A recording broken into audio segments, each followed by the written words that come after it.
ఒక్కసారి కొమ్మూరి గోల్డ్ కి కాల్ చేయండి. తాకట్లో ఉన్న మీ బంగారాన్ని విడిపించి మార్కెట్ ప్రైస్ కి వాళ్ళు కొనుక్కుని మిగతా డబ్బులు మీకు ఇచ్చేస్తారు. హాయ్, వెల్కమ్ టు మనం టీవీ. మనం ఉన్నది మన కోసం. ఛత్తీస్గఢ్ దండకారణ్యంలో మరోసారి కాల్పుల మూత మోగింది. అరణ్యంలో మొత్తం మావోయిస్టులు ఎవరైతే ఉన్నారో 12 మంది స్పాట్లోనే ఎన్కౌంటర్ అయ్యారు. భద్రతా బలగాలకి ఇటు మావోయిస్టులకి జరిగిన ఎన్కౌంటర్లో 12 మంది మావోయిస్టులు స్పాట్లో ఎన్కౌంటర్ అయ్యారు. విజువల్ చూస్తున్నాం మనం. మావోయిస్టులకు మరొక ఎదురు దెబ్బ తగిలిందని చెప్పుకోవచ్చు. అండ్ ఛత్తీస్గఢ్లోని సుక్మా జిల్లాలో భద్రతా దళాలకు మావోయిస్టులకు మధ్య ఎదురు కాల్పులు జరిగాయి.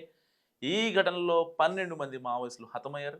వాళ్ళ దగ్గర నుంచి పెద్ద ఎత్తున ఈ యొక్క ఆయుధాలు కూడా స్వాధీనం చేసుకున్నారు. దేశవ్యాప్తంగా మావోయిస్టుల ఏరివేత కార్యక్రమం చాలా గట్టిగా కొనసాగుతోంది. మార్చి నాటికి మావోయిస్టులు లేని దేశంగా చేయాలని కేంద్రం కంకణం కట్టుకుంది. ఇందులో భాగంగా గత ఏడాది నుంచి దేశవ్యాప్తంగా భద్రతా దళాలు మావోయిస్టులను ఏరివేస్తున్నారు. సో ఇప్పటికే పలు రాష్ట్రాల్లో మావోయిస్టులు చాలామంది లొంగిపోయారు. మిగతా వారి కోసం ఎవరైతే ఇంకా దండకారణ్యంలో ఉండి కాల్పుల మూత మోగిస్తున్నారో వారి కోసం ఇంకా స్టిల్ జల్లెడ పడుతూనే ఉన్నారు. ఈ క్రమంలో ఈరోజు ఛత్తీస్గఢ్లో భద్రతా దళాలు భారీ ఆపరేషన్ చేపట్టాయి. సుక్మా జిల్లాలోని కొంటా కిస్తారాం అడవుల్లో మావోయిస్టులతో భీకర ఎన్కౌంటర్ జరిగింది. 12 మంది హతమయ్యారు. కొంటా ఏరియా కమిటీకి చెందిన సచిన్ మింగ్దు కూడా హతమయ్యాడు. అండ్ సుక్మా ఎస్పీ కిరణ్ చవాస్ ఆధ్వర్యంలో ఈ యొక్క ఆపరేషన్ జరిగింది. వాళ్ళ దగ్గర నుంచి ఐనాస్ ఇంకా AK-47 వంటి ఆటోమేటిక్ ఆయుధాలను కూడా స్వాధీనం చేసుకున్నారు పోలీసులు. ప్రస్తుతం సుక్మా DRG సిబ్బంది సంఘటనా స్థలంలో పరిస్థితిని సమీక్షిస్తున్నారు. అండ్ ఎస్పీ కిరణ్ చవాన్ కూడా అక్కడే స్పాట్లో ఉండి ఈ యొక్క పరిస్థితిని సమీక్షిస్తున్నారు. ఏదేమైనప్పటికీ కూడా మావోయిస్టుల ఏరివేత ఎప్పటి నుంచో కొనసాగుతుంది. ఇప్పటికే చాలామంది మావోయిస్టులు చనిపోయారు. సో రీసెంట్గానే హిడ్మా మరణం తర్వాత ఈ యొక్క బర్సీ దేవా కూడా పోలీసులు లొంగిపోవడం జరిగింది. సో దాని తర్వాత మనం కాన్సిక్వెన్స్ చూస్తున్నాం. మావోయిస్టులకి ఏం చేయాలో అర్థం కాని సిచ్యువేషన్. దాదాపుగా 40 మంది ఉండాల్సిన కేంద్ర కమిటీ 4 సభ్యులకే పరిమితం కావడంతో ఇటు అడవుల్లో ఉండే మావోయిస్టులు ఏం చేయలేని సిచ్యువేషన్లో ఉండిపోయారు. ఒకవేళ పోలీసులు లొంగిపోదామా అంటే ఎక్కడ ఎన్కౌంటర్ చేస్తారనే భయం లేదు. అరణ్యాల్లో నుంచి బయటకు వచ్చి జనావాసాల్లోకి అందరితో పాటు కలిసిపోదామా, ఎవరన్నా గుర్తుపట్టి మమ్మల్ని మళ్ళీ పోలీసులకు అప్పగిస్తే అదొక టెన్షన్ లేదు. ఎలాగో ఆపరేషన్ కాగా చేపట్టారు కాబట్టి అఫీషియల్గా వాళ్ళ త్రూగానే వెళ్ళి లొంగిపోతే అంతో ఎంతో డబ్బులు ఇస్తారా అంటే కాల్ చేస్తారేమో, అసలు డబ్బులు ఇవ్వకపోగా కాల్ చేస్తారనే భయం. సో ఇలాంటి కాన్సిక్వెన్సెస్ మధ్య ఏం చేయాలో అర్థం కాని సిచ్యువేషన్లో ఇప్పుడు ఈ యొక్క మావోయిస్టులు అందరి పరిస్థితి అగమ్య గోచరంగా మారిందని చెప్పాలి ఒక రకంగా. సో ఏదేమైనప్పటికీ మావోయిస్టు ఆపరేషన్ చాలా గట్టిగా కొనసాగుతుంది.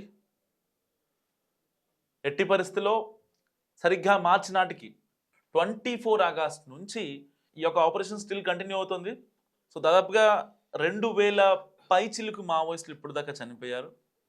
రీసెంట్గా మల్లోజుల వెంకట్రాము ఆయన జాతీయ పార్టీ పెడతా అని చెప్పి బయటకు వచ్చారు. అండ్ హిడ్మాని ఎన్కౌంటర్ చేశారు. వాళ్ళ భార్యని కూడా చంపేశారు. ఇంకా హిడ్మాతో పాటు చాలామంది మావోయిస్టులను చంపేశారు. దాని తర్వాత చిన్న చిన్న మావోయిస్టులు ఎవరైతే ఉంటారు, లైక్ హిడ్మాకి లెఫ్ట్ హ్యాండ్గా రైట్ హ్యాండ్గా చేసినటువంటి రాజిరెడ్డి, వాళ్ళు ఇప్పుడు ప్రస్తుతం ఎక్కడున్నారో తెలియదు.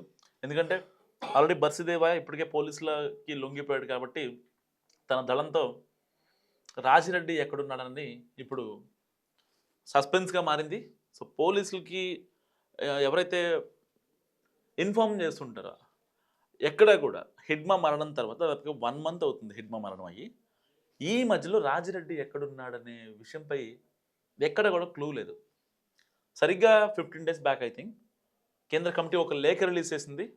దాంట్లో రాజిరెడ్డి సేఫ్గా ఉన్నాడు, బర్సిదేవా సేఫ్గా ఉన్నారని చెప్పారు.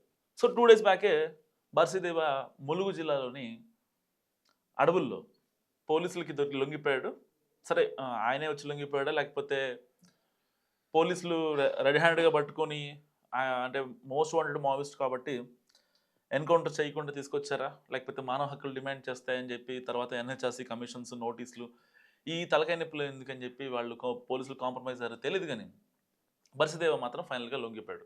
సో దీనిపై ఓకే. ఇవాళ రేపట్లో కూడా కన్ఫర్మేషన్ వచ్చే అవకాశం ఉంది తెలంగాణ పోలీసుల సైడ్ నుంచి.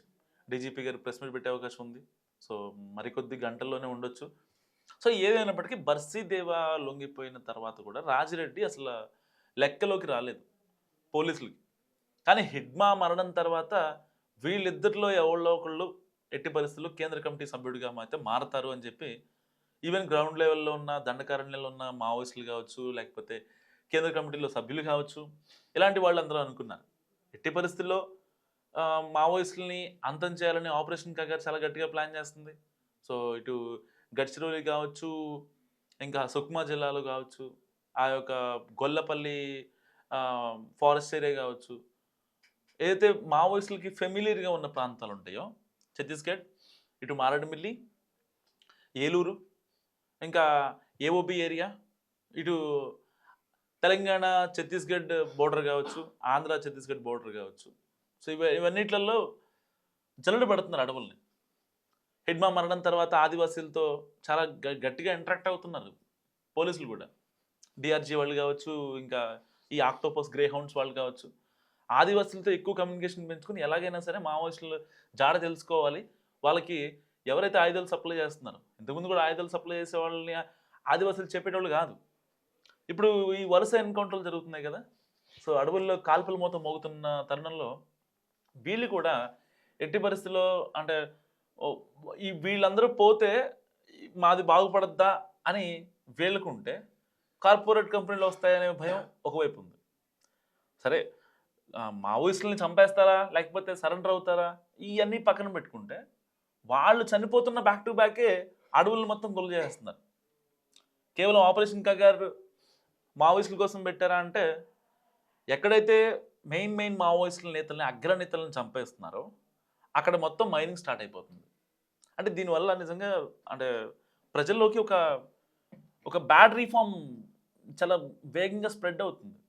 ఎందుకు ఆ మాట అంటున్నానంటే ఒకవేళ మావోయిస్టులని చంపేసేసి ఈ యొక్క మైనింగ్ స్టార్ట్ చేయకుండా ఉంటే ఓకే ఫైన్, అందరూ జనాలు యాక్సెప్ట్ చేసేవాళ్ళు.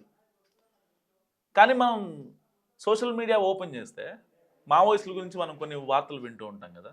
దానికి సంబంధించి చాలా ఈ మైనింగ్ వీడియోస్ అని తెగ వైరల్ అవుతున్నాయి. సో, ఏదేమైనప్పటికీ మావోయిస్టులని అంతం చేయాలని కేంద్ర ప్రభుత్వం గట్టిగా చూస్తుంది. సో, ఈ వీడియో గురించి మీరేమనుకుంటారో మస్ట్ కామెంట్ చేయండి. చూస్తూనే ఉండండి మనం టీవీ.